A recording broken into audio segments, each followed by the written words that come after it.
안녕하세요. 저는 40대에 접어든 여자로 저에게 일어난 아주 기가 막히고 코가 막히는 일을 썰로나마 풀어보려고 이렇게 사연을 보내봅니다. 정말 몇 년 동안 지지부진하게 끌고 가던 일을 몇 개월 전 해치우고 시끄러운 속을 달래고 나니 썰을 풀 용기가 생겨나네요. 조금 답답하실 수도 있지만 저 나름대로 사이다스럽게 대처한 것 같아서 자랑 삼아 이야기를 풀어보려 합니다. 재미나게 들어주시고 추천도 눌러주시면 감사하겠습니다. 저는 남편과 연애할 때부터 남편의 호르몬이 때문에 아주 고민이 많았습니다. 보통 고부간의 갈등은 남편의 중재가 참 중요하다고 하잖아요. 근데 저희는 연애할 시절부터 삐걱거림이 참 많았어요. 시모는 남편이 어린 시절 시부가 갑작스럽게 세상을 떠나시고 안 해본 일이 없다고 할 정도로 굳은 일 다 해가시며 남편을 키워내셨거든요. 그 당시 여자 혼자 어린 아들 키우려니 얼마나 주위에서 따가운 시선을 많이 보냈겠어요. 게다가 시모가 어린 나이에 시집가서 남편을 낳았다고 했거든요. 억척스러움은 기본이고 남의 눈치를 살피지 않고 무대뽀로 자기 의견만 내세우는 그런 사람이 됐죠. 시모 말로는 그렇게 하지 않으면 남편을 혼자 키워낼 수 없었을 거라 했어요. 하지만 시대가 변했잖아요. 요즘 이혼율은 올랐고 혼자 아이 키우는 일이 뭐가 손가락질 받을 일이라고요. 시대가 변한 만큼 시모도 마음가짐을 달리 먹어야 하는데 옛날 그 시절 그때에 머물러 있으니 충돌이 일어날 수밖에요. 시모는 제가 남편과 연애할 때부터 남편을 쥐락펴락하지 못해 안달난 사람처럼 굴었습니다. 요즘 소위 말하는 가스라이팅이라고 하죠. 남편에게 끊임없이 세뇌를 시키는 겁니다. 너는 그렇게 하면 안 돼. 나는 늙고 지쳐서 이제 힘이 없다. 우리 아들은 그런 짓 안 하는 예의 바른 사람이야. 그 세 마디로 남편의 모든 행동을 본인의 입맛에 맞춰버리는 사람이었습니다. 연애할 때는 몰랐냐고요? 완전히 모르지는 않았죠. 대충은 알고 있었는데 다들 그런 착각 하잖아요. 나라면 저 사람을 충분히 바꿔놓을 수 있다. 서로 사랑하니까 서로 맞추면서 살아갈 수 있다. 우리는 다르다. 뭐 그런 착각이요. 저도 당연히 남편과 살부대끼며 살면 맞춰갈 수 있을 거라고 장담했습니다. 결혼하고 나서는 시모랑 사는 게 아니라 저랑 사는 거니까 남편에게 의지를 불어넣을 수 있을 거라고 생각했어요. 남편과 연애하던 시절 답답한 일들이 차고 넘쳤지만 버텼습니다. 간단하게 예를 들면 저랑 남편이 데이트를 하고 있으면 전화가 와서는 아주 요란법석을 떨면서 시모가 본인 발을 다쳤다고 그래서 병원이라고 저희가 놀래서 병원으로 달려가면 그냥 발에 조금 생책이 난 정도로 인대가 늘어난 것 같다느니 깁스를 해달라고 고래고래 소리를 지르고 그러셨어요. 응급실에서도 몇 번 퇴짜를 맞고 동네 병원에서도 이건 그냥 소독만 하셔도 된다. 병원 올 일이 아니다 해도 아파 죽겠다고 난리를 치셨죠.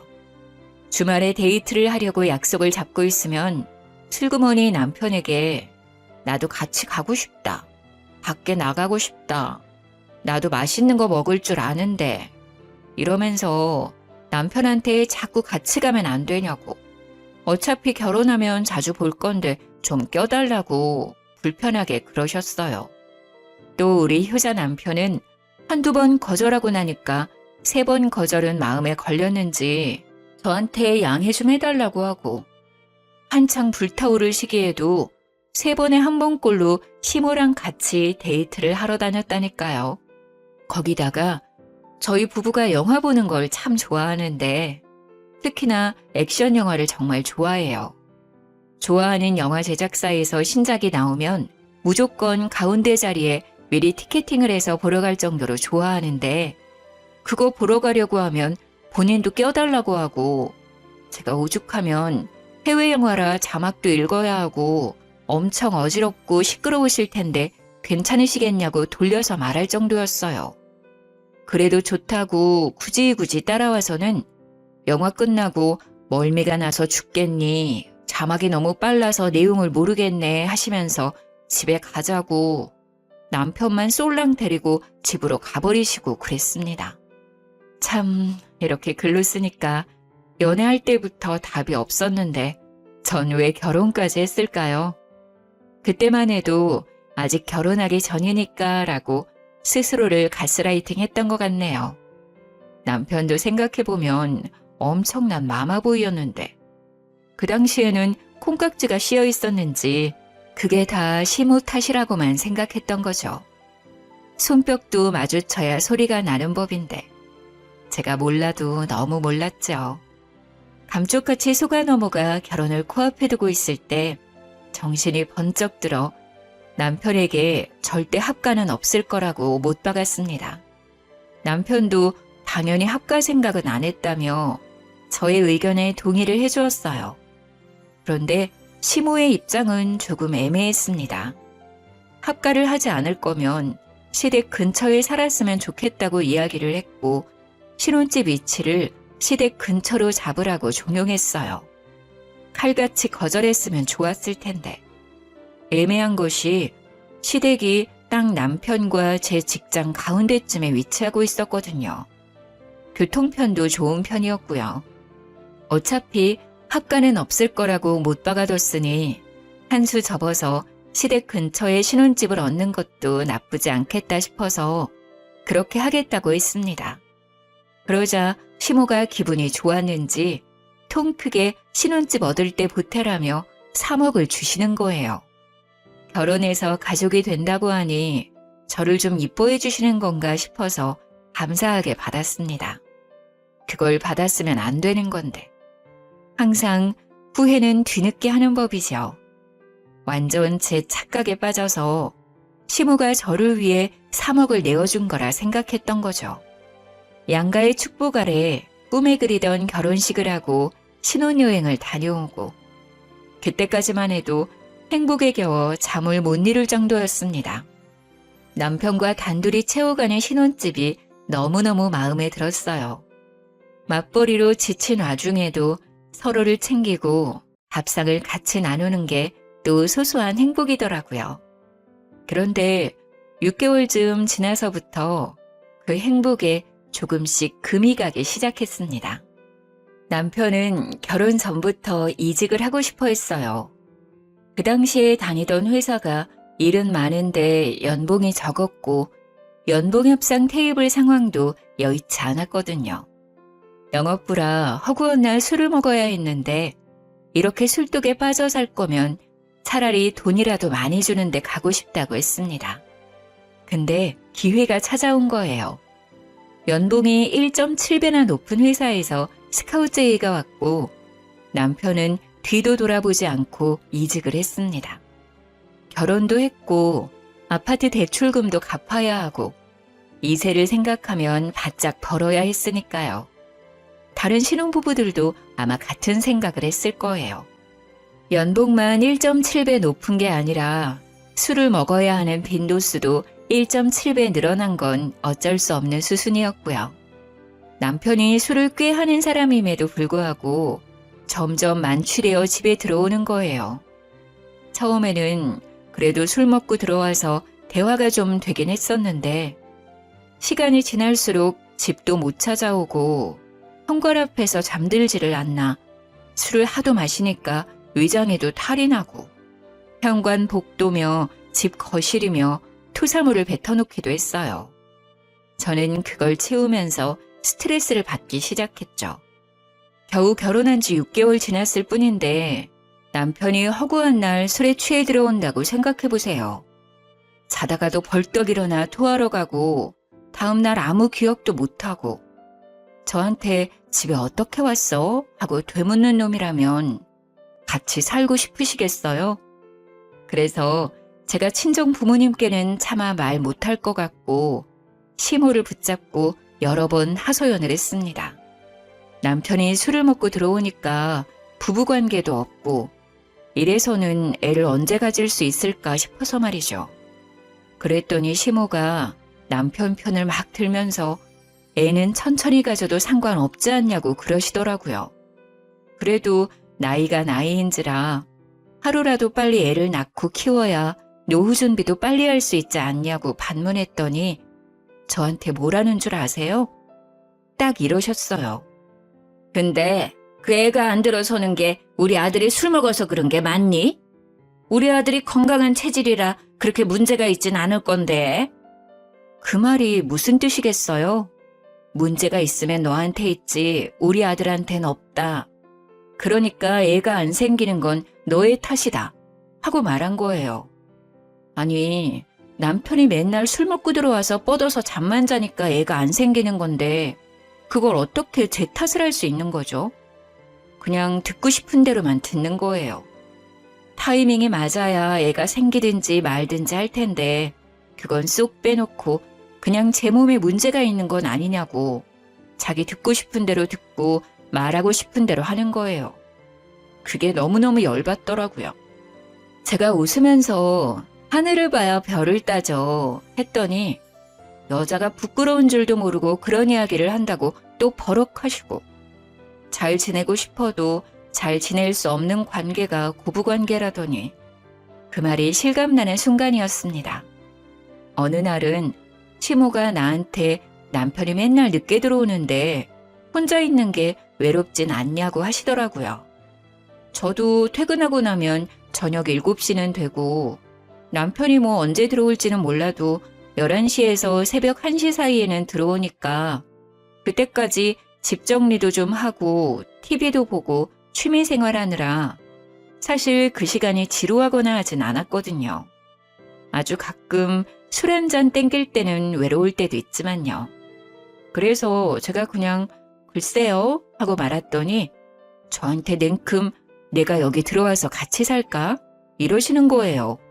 제가 너무 놀라서 거침없이 시모에게 말을 하고 말았습니다. 어머님, 그게 무슨 소리세요? 집이 코앞인데 합칠 이유가 없죠.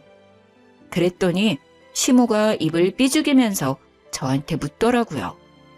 넌 나랑 같이 사는 게 싫으니? 보통 며느리들 같으면 면전에 대놓고 싫은데요? 이런 말 못하겠지만 저는 입 벌린 말을 잘 못하는 성격이라 바로 말했어요. 제가 생각해도 무슨 용기로 그런 말을 했는지 모르겠네요. 싫어요, 어머님.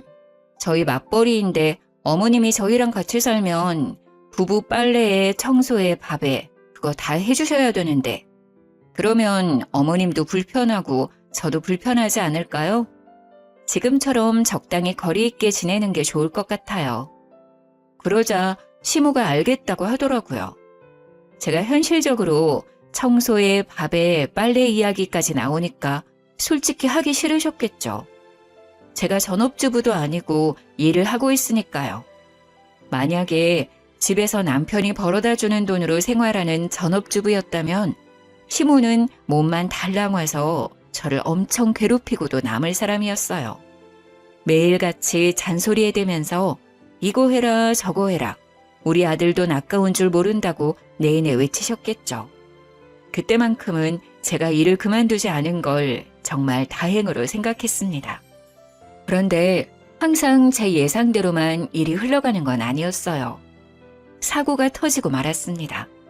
남편이 그날도 술을 먹고 집으로 귀가하는 중이었고 저희 아파트가 신식 아파트는 아니라서 현관 입구에 계단이 좀 많았거든요. 근데 높이가 좀 일정치 않고 제멋대로이기도 하고 미끄럼 방지 처리가 되어 있었는데 그게 쇠붙이로 되어 있었어요. 평소에도 계단을 뛰어내려가던 어린아이들이 많이 다치는 곳이기도 해서 수리를 해야 된다는 이야기도 돌고 있었던 자리였습니다. 그 계단에서 하필이면 남편이 발을 헛디뎠고 높은 계단은 아니었지만 날카로운 쇠붙이를 얼굴로 긁으며 고꾸라지는 바람에 크게 다친 거였어요. 밤에 자려고 누웠다가 경비 아저씨 연락을 받고 뛰쳐내려갔는데 진짜 너무 깜짝 놀랐습니다. 얼굴이 다 긁혀서 상처투성이었고 발을 심하게 삐었는지 발목이 돌아간 것처럼 보였어요. 놀래서 눈물도 못 흘리고 악소리만 내고 있는데 경비 아저씨가 구급차를 불러주셔서 병원으로 급하게 이송이 되었습니다. 얼굴은 완전히 다 긁혔지, 발에는 깁스를 했지, 피멍도 막 올라오지, 치아도 흔들린다고 하더라고요. 거기다가 속에 뼈가 어찌 다쳤는지, 머리는 안 다쳤는지 정밀 검사를 해봐야 한다는 의사 말에 너무 놀랬습니다. 뇌파 검사를 위해서 빈속으로 진행되어야 하니 금식하라는 안내를 받고 입원 병동에 들어갔어요. 남편은 그 와중에도 술이 덜 깨서 비몽사몽하고 있고, 저는 잠이 확 깨서 남편 옆에서 간호를 하고, 미리 시모한테 연락을 했었는데 한두 시간 있다가 병원에 도착하셨더라고요. 그러면서 우리 아들 술 먹고 속이 얼마나 아프겠냐면서 글쎄 흰죽을 쑤어다가 오신 거예요. 보온병을 열어서 흰죽을 꺼내 남편 입에 들이미는데 의사가 금식을 해야 된다고 했잖아요. 너무 놀래서 시모 손을 탁 쳐냈더니 도끼 눈을 뜨면서 저를 째려보시더라고요. 어머님, 이 금식해야 된대요. 검사가 밀려 있어서 잠시 병실에 온 거예요. 요즘은 밥 다 먹고도 검사 가능하다더라. 우리 아들 속이 얼마나 허하겠니? 그러면서 제 말은 모조리 무시하고 숟가락으로 떠서 입에 들이미는데 의사가 금식하라고 했는데 도대체 왜 말은 안 듣는 건지, 만약 한 입이라도 먹었다가 검사 늦춰지면 그건 또 누구 보고 감당하라고 저렇게 대책 없이 구는지 모르겠더라고요. 그래서 별 수 있나요? 간호사 호출 버튼 계속 눌렀죠. 남편은 술이 안 깨서 입도 못 벌리고 잠에 빠져 있고, 시모는 계속 입에 죽 넣으려고 난리고, 저는 발만 동동 구르면서 간호사를 기다렸습니다. 황급히 달려온 간호사가 병실 상황을 파악하고 시모한테 소리를 질렀어요. 환자분 금식이에요. 금식 안 하시면 음식물 역류해서 기도가 막힐 수도 있어요. 기도가 막히면 숨을 못 쉬고 그러면 정말 큰일 나요. 죽 얼른 치우세요. 그제서야 시모가 아유 그런 줄 몰랐다면서 보온병에 싸온 죽을 치우더라고요. 제가 분명 의사가 금식하라 했다고 말을 했는데 모른 척하고 그러니까 너무 짜증났습니다. 제 말은 무시하고 간호사가 와서 이야기하자 그제서야 듣는 그 꼬라지가요. 남편은 모든 검사를 마치고 이상 없다는 판정을 받았습니다. 단지 발목이 돌아가서 6주 정도 깁스를 해야 된다는 이야기를 들었고 얼굴에 난 상처를 소독만 잘해주면 된다고 했어요. 치아가 조금 걱정이긴 했는데 넘어지면서 잇몸을 다친 것 같다고 치아 자체는 괜찮으니 냅두면 아물 거라고 하더군요. 그 이야기를 들으니까 그제서야 안심이 되고 저는 출근을 해야 되니까 집으로 갔는데 시모는 꿋꿋하게 남편 수발을 들겠다고 하더라고요. 저한테는 어찌 보면 차라리 잘된 일이라 시모한테 남편을 좀 돌봐달라고 부탁드렸어요. 평일에는 시모가 병수발을 해주고 주말에는 제가 하기로 약속을 했습니다. 바쁜 평일을 보내고 주말에 병원에 갔는데 시모가 도무지 집에 갈 생각을 안 하더라고요. 제가 오죽하면 집에 가서 옷도 좀 갈아입으시고 쉬시라고 했는데도 우리 아들 지켜야지 가긴 어딜 가냐며 저를 꿔다 놓은 보리자루 취급을 하더라고요.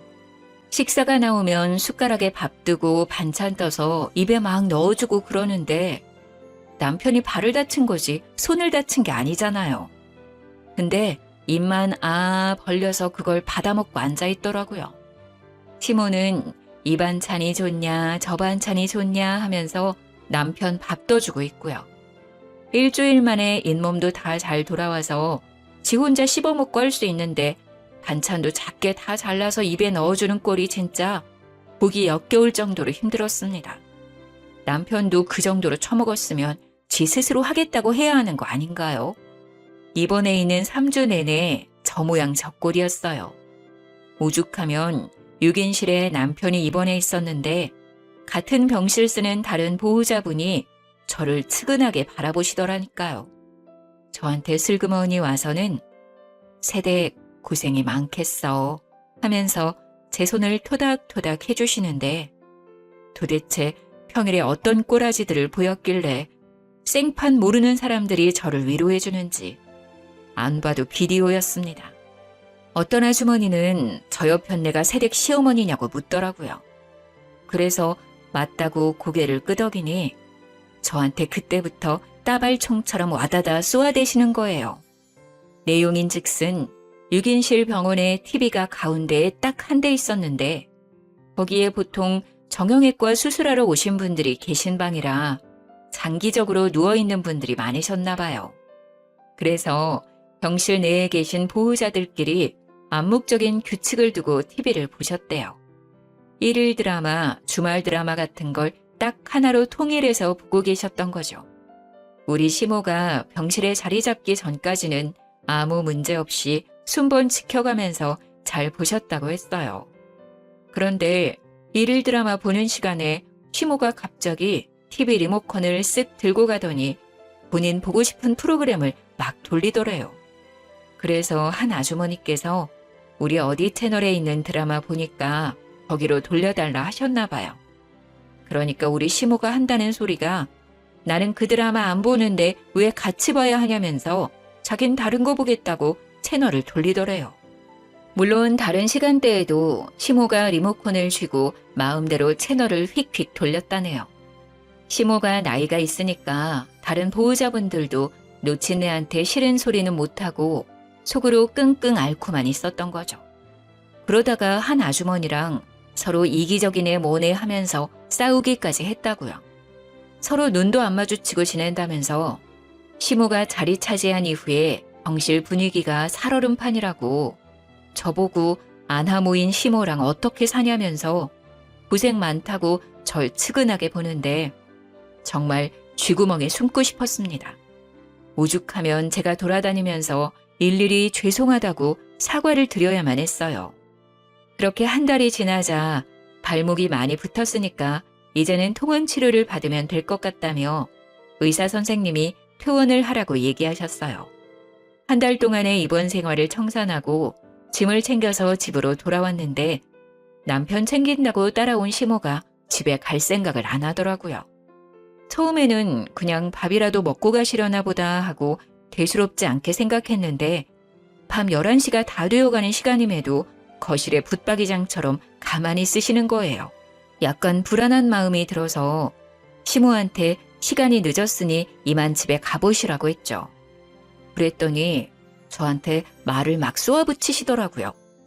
예, 나 없으면 우리 아들 밥은 누가 챙겨주니? 이제 이 일상생활은 가능하다고 하는데 알아서 차려 먹겠죠.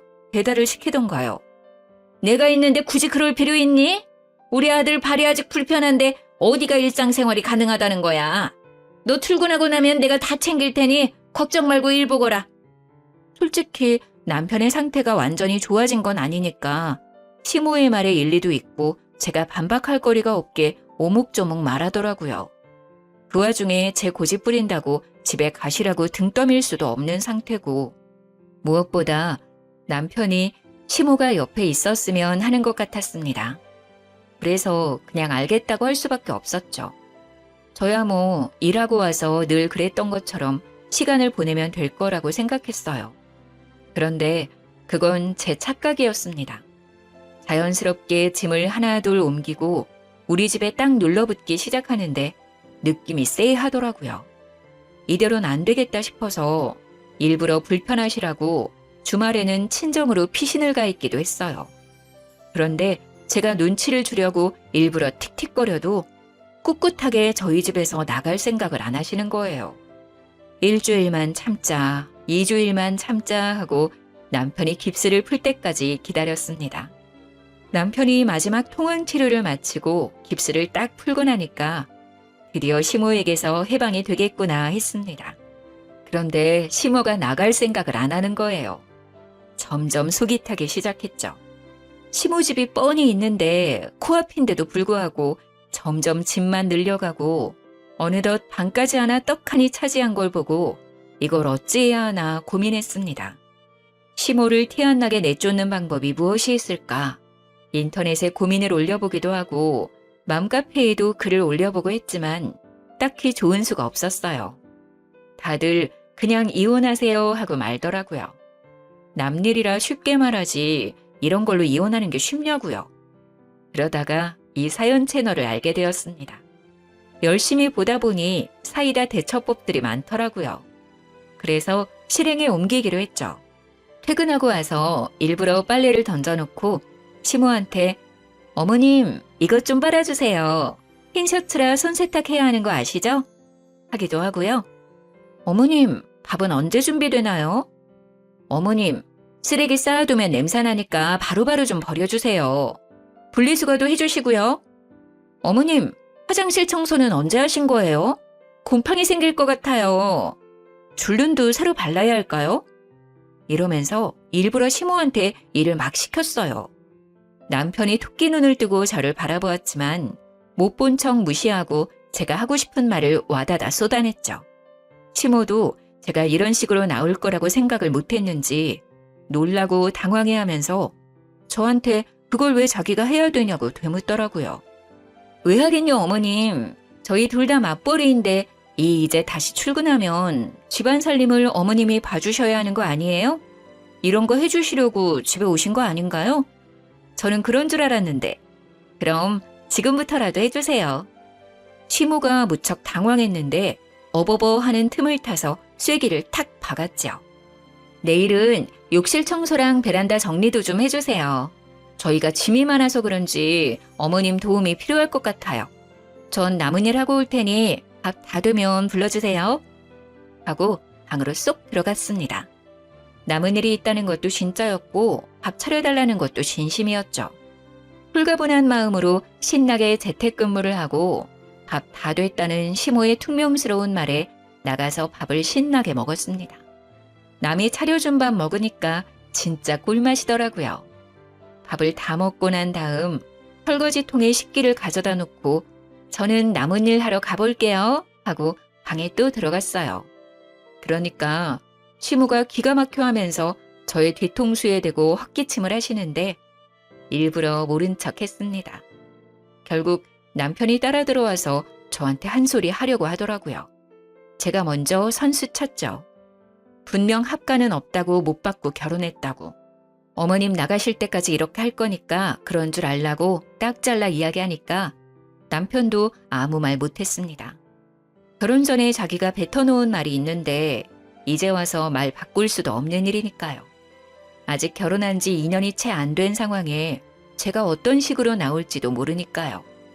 마마보이 같은 놈이라는 걸 그때 정확히 파악했죠. 다음날 아침에 출근하려고 하는데 시모가 저를 보면서 약간 우물쭈물 말을 하더라고요. 이제 나는 내 집으로 가련다. 우리 아들도 깁스 풀고 나니까 멀쩡해 보이고. 그러면서 짐 챙겨서 먼저 나가더라고요. 남편은 뒤통수에 대고 우리 엄마 잘 가라고 무슨 영영 생리별 하는 사람 마냥 인사하고 앉았고. 저는 그 꼴 보면서 또 기가 막히고요. 시모가 사라지니까 저한테 슬쩍 정말 합가 생각 없냐고 물어보대요. 그래서 죽어도 없다고 이야기했죠. 솔직히 시모가 청소해주고 빨래해주고 밥해주고 하면 고민해보겠다고 했어요. 근데 그런 거 아니고 내가 할 일이 하나라도 더 늘어나면 절대 못한다고 얘기했죠. 남편이 입을 삐죽거리면서 냉정하다 어쩐다 하는데 도대체 처음 했던 약속은 어디 가고 이제 와서 딴소리인지. 주말에 시모가 괜히 집에 놀러와서는 제 눈치 보더라고요. 남편이랑 대충 합가 이야기라도 했던 건지 뭔지. 제가 대놓고 싫다고 해버리니까 둘 다 저한테 설득의 말도 못 꺼내고 있는 것 같았어요. 자꾸 눈치만 보면서 말을 할까 말까 고민하는 것 같아 보이길래 보는 제가 답답해서 무슨 일이냐고 그냥 말씀해 보시라 했습니다. 그랬더니 그제서야 이야기를 털어놓는데 진짜 기절하는 줄 알았다니까요. 시무가 살던 집 말이에요. 그게 3룸으로 이루어진 빌라였어요. 지은 지 좀 오래된 집이긴 하지만 보수가 잘 되어 있는 집이라 큰 문제는 없었고요. 외관이 많이 낡았지만 거의 대부분 집들이 리모델링 해놔서 집안은 상당히 깔끔했거든요. 옛날 집들이 평수에 비해 방 구조가 잘 빠져있기도 하고 신축 건물보다 방음도 잘 된 집이고요. 그 빌라가 매매가로 5억 정도 하는 집이었는데 전세가는 2억대였어요. 왜 시모가 저희 신혼집 구할 때 보태라고 3억을 주셨다고 했었잖아요. 대충 감이 오시나요, 여러분? 네, 맞습니다. 시모의 집을 팔고 집주인한테 사정사정해서 전세로 들어와 살고 계셨던 거였어요. 집주인도 당장 이사 올 사정이 안 돼서 2년간 시모한테 전세를 두고 있었던 거죠. 5억대의 빌라를 팔아서 2억대 전세로 입주하고 3억을 저희한테 보태주고 그 전세 계약이 끝나면 은근슬쩍 합가를 하려고 남편이랑 짝짝꿍을 다 맞춰놨던 상황이었는데 제가 딱 잘라 싫다고 한 상황인 거죠. 저는 그 이야기를 듣자마자 기가 차서 시모한테 되물었습니다. 그래서 지금 전세 계약이 끝난다고요? 글쎄, 집주인이 들어와 살겠다고 나가라고 했다네. 우리 엄마가 우리 신혼집 살 때 돈 보태주셨잖아. 따지고 보면 이 집에 제일 많은 지분을 가지고 계실걸? 내가 너네 번듯하게 살았으면 해서 3억이나 보태주지 않았니? 내가 여기 지분이 있어도 한참 있는 거지. 내가 안방 써도 될 만큼은 가지고 있지 않겠어? 아주 뻔뻔하게 두 모자가 저한테 대놓고 합가 요구를 하는데 들어주기 싫더라고요. 그래서 시모한테 웃는 얼굴로 이야기를 했어요. 그러면 어머님이 안방 쓰시면 되겠네요. 제가 나갈게요. 하면서 바로 방에 들어가 제일 큰 캐리어를 꺼내서 짐을 싸기 시작했습니다. 놀란 남편이 따라 들어와서 제가 짐 싸는 걸 보고 뭐 하는 짓이냐며 소리를 막 질렀어요. 시모도 저한테 되바라진 기집애라며 혀를 끌끌 차더라고요. 저라고 가만히 당하고 있을 순 없으니까 이를 악물고 대들었습니다. 지금 누가 누구 보고 되바라졌다고 욕을 하는 거냐고요. 분명히 처음 결혼할 때부터 합가는 절대 없다고 이야기하고 한 거 아니냐며 남편에게 삿대질을 하고 따졌습니다. 남편은 저한테 스리슬쩍 일이 이렇게 될 줄 몰랐다고 하는데 모를 리가 있나요? 전세 계약 끝날 시점에 은근 눌러붙으려고 작정한 것도 그렇고 다 계획적으로만 보였습니다. 제가 하나하나 따지니까 시모의 불같은 성격이 타오른 건지 갑자기 저한테 달려들어서 제 머리채를 확 휘어잡는 거예요. 저는 속수무책으로 머리채를 잡혀 시모에게 휘둘리고 말았습니다. 남편이라는 작자는 제가 머리채 잡혀 악소리를 내고 있는데도 말릴 생각은 안 하더라고요. 이거 놓고 말하시라고요. 어머님이 그럼 저희 집 살림 다 봐주실 수 있어요? 저도 남편처럼 그냥 바깥일만 하고 집안일 신경 하나도 안 써도 되냐고요. 이게 어찌 며느리 주제에 지 남편이랑 똑같이 하려고 그러? 저는 어이가 없어서 남편을 확 째려보면서 말했습니다. 너도 너네 엄마랑 같은 마음이냐고요. 너네 엄마라고 이야기하자 남편이 인상을 팍 썼지만 저는 신경 안 썼어요. 이제는 진짜 될 대로 되라, 나도 막 나간다 그런 마음이었거든요. 끽해봐야 이혼밖에 더 하겠어요? 애도 없겠다, 그냥 이혼하고 혼자 사는 게 더 낫겠다 싶기도 했습니다. 당신이 말해보라고. 당신도 어머님이랑 같은 생각이야? 며느리 주제에 남편이랑 똑같이 하려고 드냐는 그 말에 동의하냐고. 아무래도 남자는 하늘이고 여자는 땅이니까 엄마 말이 틀린 건 아니지. 저는 그런 쌍팔년도 영화에나 나올 법한 대사를 남편 입에서 듣게 될 줄은 꿈에도 상상 못했습니다. 너무 어이가 없어서 콧방귀가 절로 끼어지더군요. 남편은 시모 옆에 찰싹 붙어서 저를 못된 년으로 만들려고 하는 것 같았어요. 계속해서 다 늙은 시어머니가 살면 얼마나 살겠냐고, 다른 집은 서로 모시려고 하던데 이러면서 말 같지도 않은 소리 하더라고요. 다들 아시겠지만 어느 며느리가 시모 모시고 사는데 쌍수 들고 환영합니까? 당신은 지금 하늘에 매달려서 살고 있다고 생각해? 땅에 두 다리 붙이고 살고 있는 거 아니야?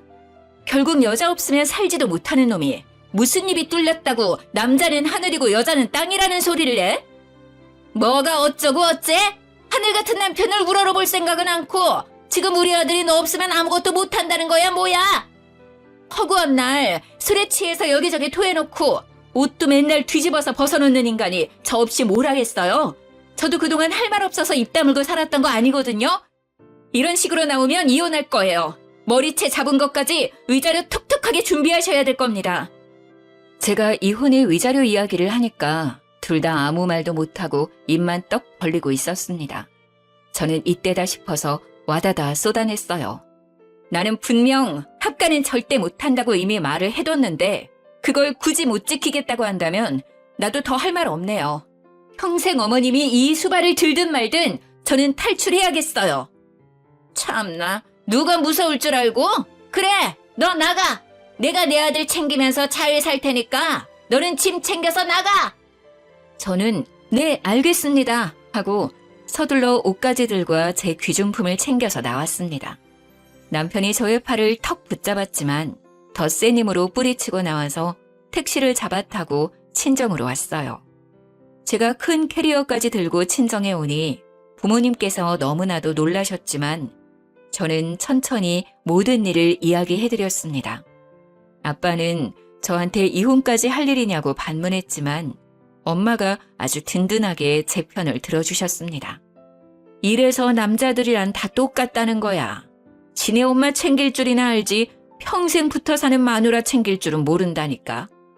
왜 결혼만 하면 효자 노릇 못해서 안달인지 모르겠다.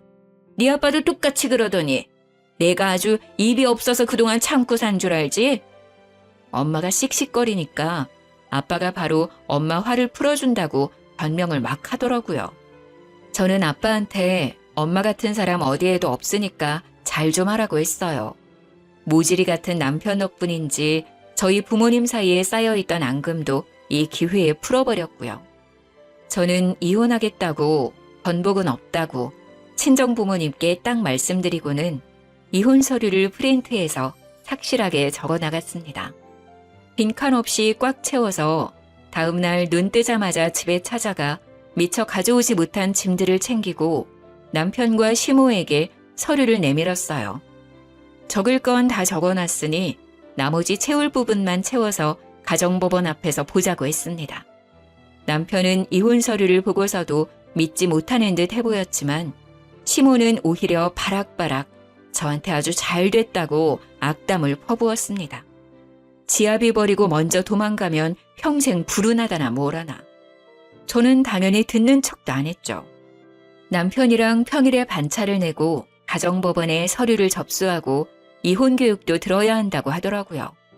착실하게 교육까지 듣고 법원에서 준비해주는 상담도 받고 그럼에도 불구하고 이혼하겠다고 했습니다. 남편은 저의 마음을 회유하려 했지만 이미 정이 다 털린 상태인데 다시 붙잡고 말고가 어디 있겠나요. 다행히도 아이가 없어서 한 달의 숙려기간이 지나면 법원에 출두해서 이혼 재판을 받으면 된다고 했습니다. 혼인신고서는 둘이 구청 가서 접수만 하면 됐는데 이혼이라는 건 참 복잡하더라고요. 아무리 그래도 한번 하겠다고 마음을 먹으니 마음이 돌아가진 않더라고요. 그날 이후 남편이 술 먹고 두어 번 전화하기도 했고 시모가 저한테 전화를 한 번 하긴 했는데 둘 다 안 받았어요. 뻔한 이야기 할 것 같아서 받기 싫었죠. 이혼이 애들 장난도 아니고 화해한다고 다시 예전처럼 돌아갈 수 있는 문제도 아니었고요. 한 달이 지나고 재판 날이 다가오자 시모가 친정집으로 찾아왔더라고요. 엄마한테 이런 일로 이혼하는 게 영 말이 안 되는 것 같다 하면서 자식 교육을 어떻게 시킨 거냐고 합가하는 게 뭐가 문제라고 이게 이혼까지 할 일이냐고 따졌다는데 엄마가 시모한테 소금을 뿌렸대요. 남의 집 귀한 딸 데리고 어떤 시집살이를 시킬 줄 알고 합가하는데 동의하겠냐고. 이혼하는 마당에 찾아와서 찌질하게 이러지 말고 꺼지라고 했대요. 얼마나 속이 시원하던지 막 깔깔거리면서 웃었습니다. 이혼 도장 찍고 나니까 시모가 저한테 구구절절 문자를 보냈더라고요. 한 달 동안 남편의 히스테리에 술주정에 아주 정신이 쏙 나갔었나 봐요. 저한테 뭐 이런 걸로 이혼을 하냐고, 노인이 살면 얼마나 살겠냐고, 셋이서 북적북적 살다 보면 갈등 같은 것도 별로 없을 거라고 문자를 했길래 쿨하게 답장해드렸습니다. 앞으로 아들이 술 처먹고 들어와서 토하는 거 잘 치우시고요. 고래고래 소리 질러서 주위 이웃들이 민원 넣는 것도 잘 해결하시면서 원만하게 사시고요. 현관 앞에서 잠드는 경우 많으니까 입 돌아가지 않게 입을 잘 덮어주시고요. 집안일 열심히 하시면서 아들 뒷바라지 잘 해보세요. 저는 저 혼자 잘 먹고 잘 살겠습니다까지 붙여서 완전히 약을 올렸더니 쉬지 않고 전화가 오더라고요. 바로 전화기 전원 꺼버렸습니다. 전 남편이 되어버린 그 사람에게도 앞으로 쓸데없이 연락하지 말고 모르는 사이로 지내자고 했고요. 이혼 확정 나온 서류를 구청에 제출하고 나니 제 배우자 이름에 남편 이름이 사라지더라고요. 등본까지 딱 떼서 깔끔하게 확인하고 가벼운 마음으로 집으로 돌아와 축하 파티를 했습니다. 제가 만약 다른 분들의 사연을 몰랐다면 이런 사이다 대처가 가능했을까요? 집단 지성이라고들 하죠. 여럿이 힘을 합치니 제가 생각도 못한 말들이 쑥쑥 나오더라고요. 덕분에 하고 싶은 말도 다 하고 깔끔하게 이혼하고 돌아왔죠. 벌써 저에게는 몇 개월이나 지난 일이지만 다시 생각해도 참 잘했다 싶습니다. 비가 많이 오는데 다들 빗길 조심하시고요. 제가 바라는 건 그냥 두 모자가 아주 평생 알콩달콩 서로의 뒷바라지하면서 잘 살길 바랄 뿐입니다. 저는 너무나도 홀가분한데 전시모는 짐덩어리 짊어진 기분이겠죠? 정말 고소해 죽겠네요. 여러분들도 저처럼 늘 고소하고 깔끔한 일들만 가득하시길 바라겠습니다. 제 이야기를 끝까지 들어주셔서 너무 감사해요. 다음에 또 재밌는 이야기 생기면 들고 오겠습니다.